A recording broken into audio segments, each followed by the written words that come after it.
All right. Hey guys, Bix Weir, roadtoroot.com. I am once again in touch with one of our great friends in the silver world, Andy Schectman from Miles Franklin. Andy, thanks for coming on. Thanks for extending the program of matching prices out there. The Road to Root fans are absolutely loving it. And I know it's put quite a burden on your shoulders for filling all those orders, but you're doing a great job. I just want to thank you for that.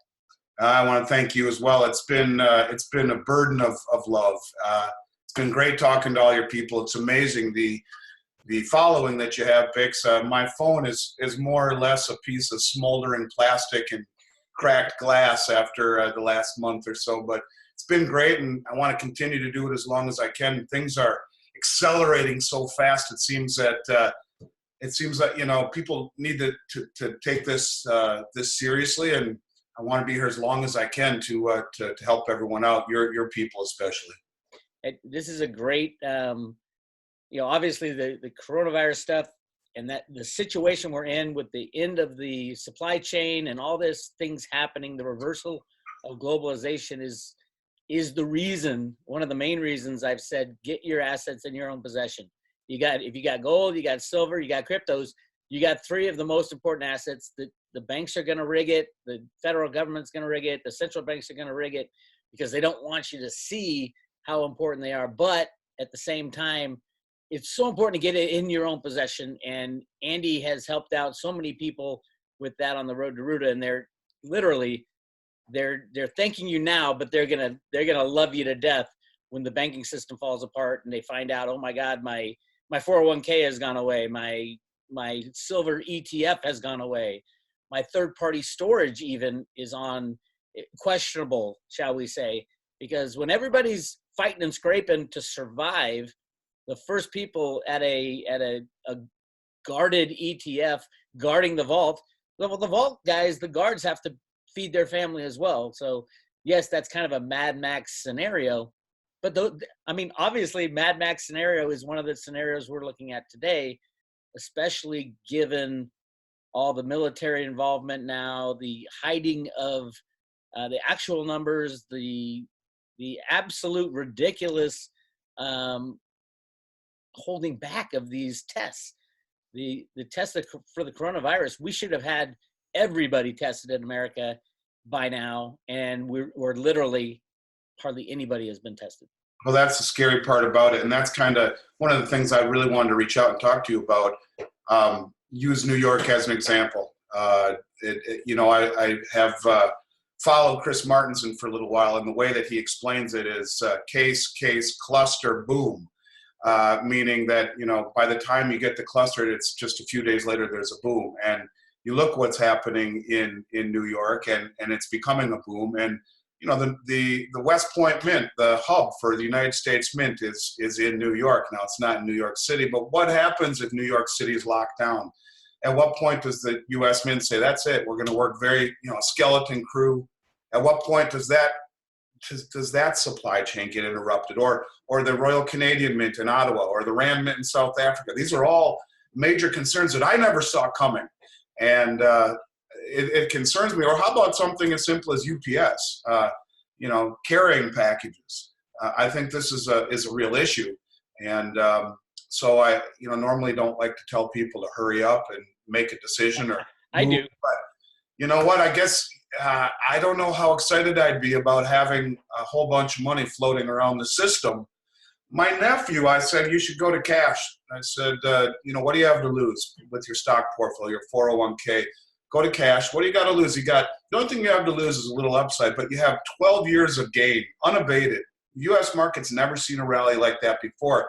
So he takes my advice. He calls his custodian, an hour and 45-minute wait just to talk to someone in order to go to cash. And so this was on a Friday, he had an appointment on Tuesday.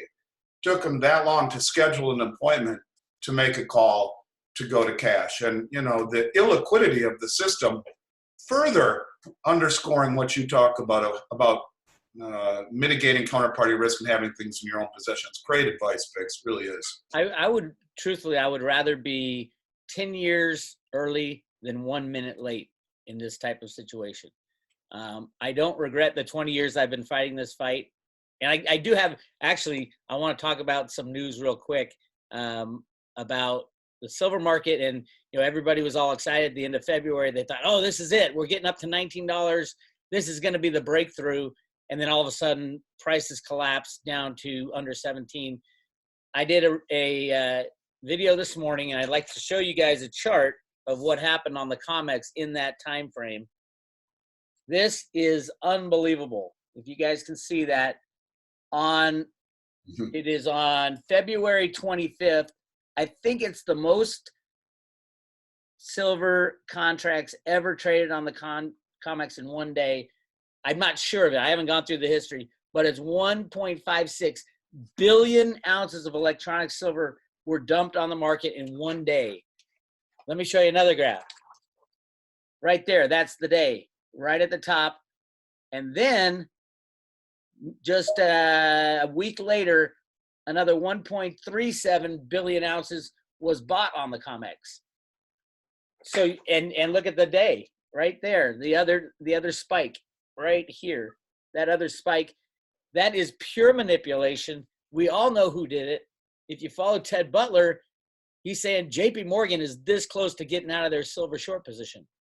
And what did they do on the other side? They have stockpiled massive amounts of physical silver. They basically are doing what the GATA guys and us guys who are fighting for free silver, free market silver, have been screaming, get your physical in your own possession. Jamie Dimon and Blythe Masters obviously listened to us, although they did it in a criminal way by shorting silver and taking the physical off the market. Luckily, the DOJ's in there. They got 6 traders from JP Morgan under RICO charges. 2 of them are singing like canaries. And then just a couple weeks ago, they announced that JP Morgan, the company, is under the same type of investigation. So this is all falling apart. Yeah, they're going to use the coronavirus as an excuse. A lot of people say, oh, they're just going to use it as an excuse why the system fell apart. They probably will, but that doesn't get them out of the history of criminal behavior. And the only reason they're not getting busted now is the chaos that it would cause in all markets if it's proven that gold and silver were manipulated for the last 20, I would say last 100 years. But that kind of chaos into a market is the only reason they haven't busted them. Now we have something that's causing even more chaos. They have plenty of reason to bust them now. And hopefully when all this is said and done, we can start up some kind of free market value exchange of money for silver where you don't have massive multi-billion-dollar derivative sales in a single day. 1.56 billion ounces of electronic silver were dumped on the market just to make it go down $2. That is my rant for today. And by the way, now you can get cheap physical silver from Andy. Yeah, absolutely. I will extend this as long as I can, Bix. And, those movements stink of desperation, stink of misdirection. And, it's really very easy, it has been for a very long time, for the powers to be to manipulate perception of reality through price. By just simply manipulating the paper price allows them to scoop up all of the physical at subsidized prices without being crowded out of the trade. Now, it's becoming harder and harder when you see gold trading at all-time highs across the globe. Silver will catch up, and I think it might be when gold hits its all-time dollar high in dollars, you'll see silver slingshot. Typically, gold will move first and silver will move further. I'm expecting that dramatically. And it's interesting, at least in terms of product in this industry, we're just starting to see premium upticks only on silver eagles and maples. Now, that's usually the first thing that we see happen. And then it spills over into other products. The junk silver bags that you've been mentioning that you're fond of is, to me, the very best value in silver right now for a few reasons. Number one, typically in this industry, when you buy things that offer greater utility or functionality, it costs more. In other words, the 1/10 ounce eagle is the most expensive gold eagle. It costs more than the quarter, costs more than the half, costs more than the 1 ounce. So as you go down in denomination, typically, you pay more money, with the exception of junk silver right now. Not only is it the most economical way to buy it, but it offers the greatest utility. So, and there's lots of it right now still. I have a good supply of it. That is what I would be buying myself. The premiums moving up on the premium coins, I think, is foretelling of where we will see premiums across the board. It's usually how it goes. But right now, there's still a decent supply of everything. Junk silver, to me, the best buy with the best upside because it can't be reproduced and the greatest utility if things really do get crazy. Yeah, I agree 100%. And I would throw in a couple more things on junk silver. One, people recognize a dime. They might not recognize today the difference between a silver dime and zinc or aluminum dime, whatever they're making it out of in today's today's mint. But they recognize a dime, a quarter, a $50 as being money. And if we do, which I believe we are moving into a world where the banks crash and the fiat money is gone, I think the silver pre-65 coinage is just going to be. Here's one more thing. There's two more things. One, they're harder to fake. It's harder to make a tiny little fake silver quarter than it is a 1 ounce round, or obviously the 100-ounce bars or larger are easy to put in molybdenum or whatever you're going to throw in there to fake it. And that fakes will come. There's a lot of fakes coming out of China, I hear, for the 1 ounce rounds. But the other thing is the laws are different for U.S. coined mintage stuff because they fall under the counterfeiting laws and not just fraud. You also get dinged with the counterfeiting laws, which are much harsher than just fraud of making a silver bar and spiking it with lead or whatever you're going to try to do. And this is important stuff. It's important not now when the price of silver is so low, but when the price of silver jumps to $1,000 an ounce, you're going to see how important it is to make sure you have the real thing in your hand. And I think the pre-65 coinage is the closest thing to unmessable. You can't mess with it that much because it's easy to tell at that little tiny little mercury dimes. You can tell if it's the real thing or fake. I've seen premiums too during the Obama administration when the perceived threat of confiscation was high. Premiums on junk silver was higher than that of Canadian maple leafs and kangaroos. You couldn't get American eagles at that point. The mint was shut down. But the bottom line is the perceived threat of confiscation pushed the premium on those coins through the roof. And which leads me to another point, Bix. It's interesting, the people in this country, it seems like I've been selling, our business has been insane over the past few weeks, but it's been all to the choir. The choir has been jumping back in with both feet. They're listening. They're realizing that all the things that they had thought about for a long time are sadly coming to fruition, probably in a way that they hadn't thought it was going to happen. And they're jumping back in. But the mainstream isn't yet. The mainstream is still sleeping. And that is why you're able to get product right now when it should be flying off the shelves like toilet paper and bottled water. And it hasn't yet. And it's kind of strange to me. I will say this. Over the last several years, over the last decade, I've seen supply chain interruptions in this industry.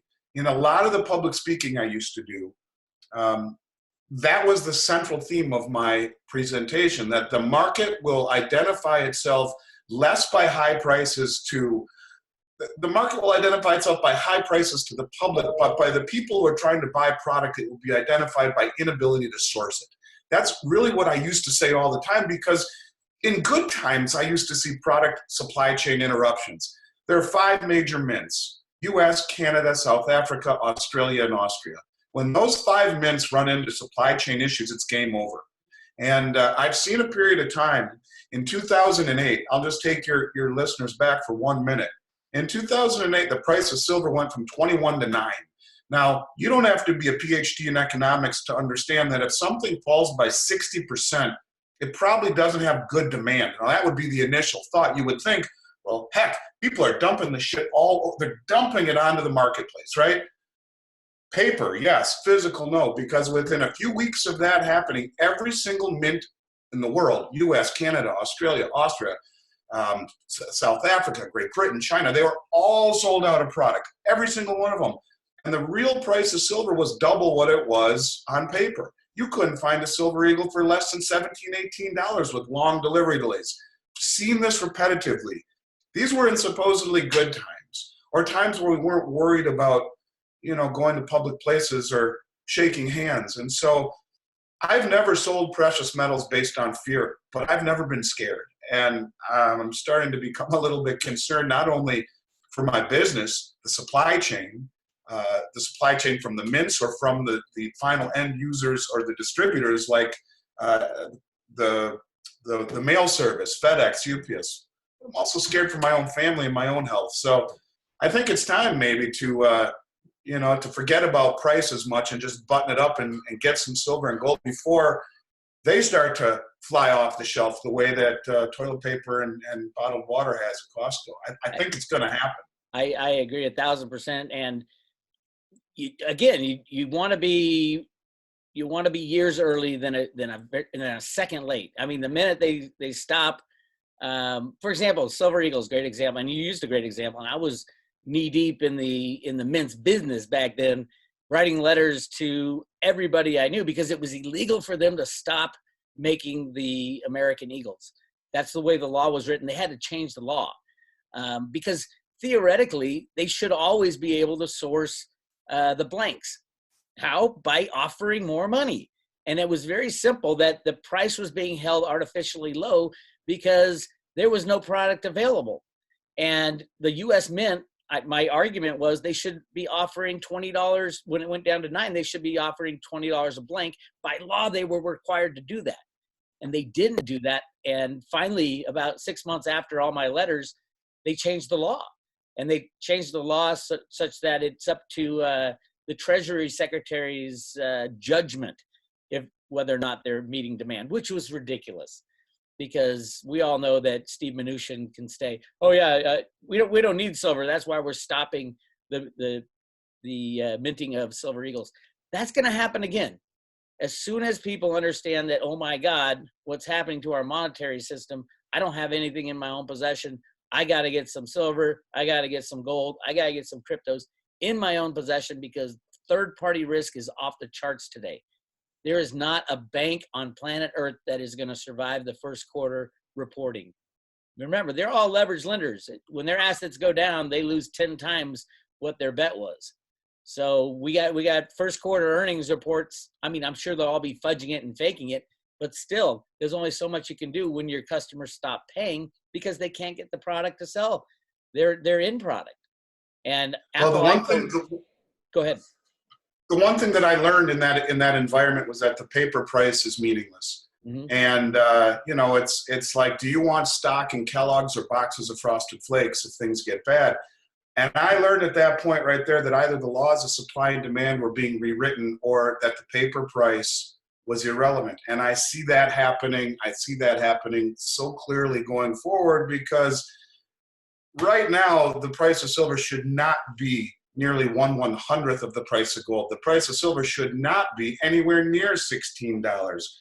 The all-in cost of production industry-wide is much higher than it is right now. And Bix, I think we're, like in your piece today, welcome to day zero. I really do feel we're heading in that direction. And I've never felt this way in 30 years in this industry, ever. I think it's beginning to happen. And,